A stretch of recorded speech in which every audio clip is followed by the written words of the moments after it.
Hello friends, দেখো আমি আমার নিজের পদ্ধতিতে করা ঘরোয়া উপায় আজকের রেসিপি বাটার নান।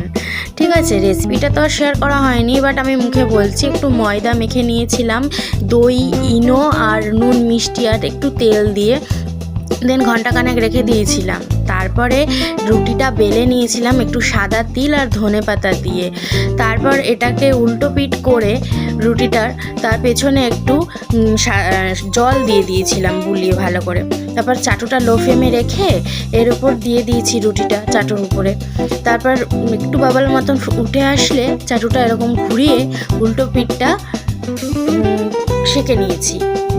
নেওয়ার পর এরকম একটু কালার ধরে এলে, একটু ফুলবে, একটু কালার ধরে আসলে পরে বুঝতে পারবে তখন, দেন এটা রেডি হয়ে যাবে। তারপর এর উপরে একটুখানি বাটার ব্রাশ করে দিলে একদম ঘরোয়া পদ্ধতিতে তৈরি বাটার নান।